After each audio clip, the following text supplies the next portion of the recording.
months and possibly one of the strangest beta test handlings I've ever seen, I finally managed to wrangle some Overwatch time. I mean, I assume a lot of people did, but I'm gonna pretend deep down it's because I sent a mean tweet about Warcraft. I was fortunate enough to wind up getting picked for the random beta weekend that they threw this week for all 36 hours of fun. They call it a beta weekend. It's not a beta weekend. It's a Saturday and like the last couple hours of a Friday. If you really wanted to stress test you know what? I'm not even gonna get into this. I want to talk about Overwatch. So while I spent most of my weekend playing as D.Va, I had a lot of thoughts as to why this game is so popular because my brain doesn't really turn off. We've had a lot of solid multiplayer shooters come out over the last couple years from dedicated studios like Titanfall, which was actually really fun. But why is there so much raw hype for Overwatch? I think it might be because this game is really stupid fun. I'm holding my final opinion of Overwatch until like the full release comes out in late May, but for now I want to talk about what makes this game so much fun to play, how it's different from other shooters, and to that I've come to like 3 conclusions in the back of my head that make this game way better than a lot of the stuff on the market. Yeah, trust me, the guys at Doom and Battleborn must be furious about this beta weekend because I guarantee it's tanked their numbers. But I mean, the Doom multiplayer's kind of shit anyways. But moving on, let's talk about Overwatch and why it's so fun to play. First of all, any good shooter is built on its shooting. So to that end, let's check out some of Overwatch's shooting. If you can hold that, I bring up like but they don't want like, I guess they don't want the left on every time.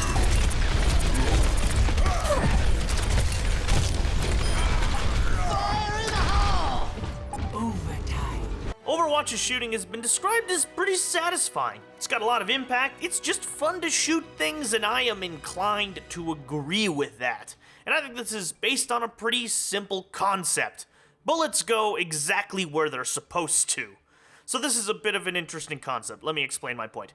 Have you played modern shooters like Call of Duty or Battlefield or even games like Dirty Bomb? They often go out of their way to simulate inaccuracy when you're shooting your guns. And for those games, it makes perfect sense. As someone who's shot a few guns, shooting guns is not super easy. Overwatch largely ditches most modern shooter tropes like bullet drift, recoil, and other forms of simulated inaccuracy, instead preferring something a lot more satisfying. A lot of characters don't lose accuracy.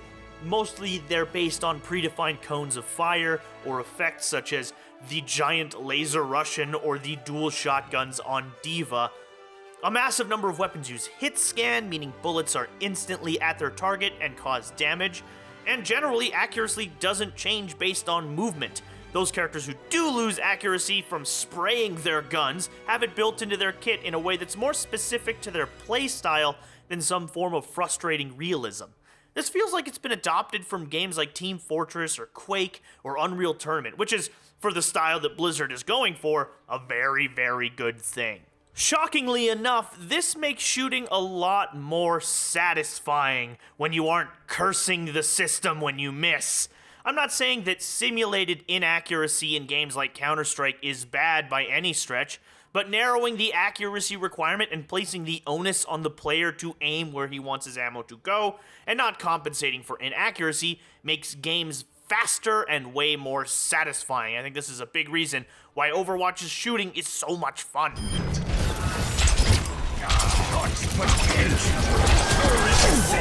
Before I jump into my second point, one thing I want you to know. I fucking hate progression systems in shooter. Battleborn, why do I need to get to rank 22 or kill 50 people before I can play as Phoebe? I mean, it's a $70 game already. Why do I need to do extra work to play a character who is available on launch? Same goes for unlockable guns, attachments, etc. It's a meaningless hamster wheel designed to keep you playing a game with substandard gameplay longer than you have to, so you can progress through an arbitrary upgrade tree to a final goal where you actually become competitive. This is why when I heard Overwatch was getting a progression system, I was not really that happy about it. Fortunately, the system is only cosmetic, which I think I'm fine with. And Overwatch gives you a ridiculous amount of ways to customize your character, from skins to voice emotes to sprays. All of these are unlocked via a Hearthstone-esque loot crate system. And I can safely say, as someone who hates progression systems, this system works. You receive 4 items per loot crate, duplicates are turned into currency, which you can use to unlock stuff you actually want, which leads to further customization systems that somehow manage to make the 21 static characters unique to each player. Good job, Blizzard. You've made me love something I hate. Now, if you can only do that for looking for raid. Although, mercy, I'm gonna need a heal. Now, I mentioned customization in my last point, and I wanted to step into that again, because it has a lot to do with the third reason why I really had a lot of fun with the Overwatch beta. Overwatch has 21 characters, lots of maps, different game types, customization styles for those 21 characters. So there's a lot of stuff. But I don't really want to talk about, like, the length of different customization options and the variety that the game has. I instead want to talk about the depth of that variety, because there's, like, a lot of it. Characters are vastly different from each other. From high accuracy play like McCree, to dodgy spray and pray craziness with Tracer, to Winston, who occasionally just gets mad and hits people. It's horrible. Characters don't just feel, like, distinct.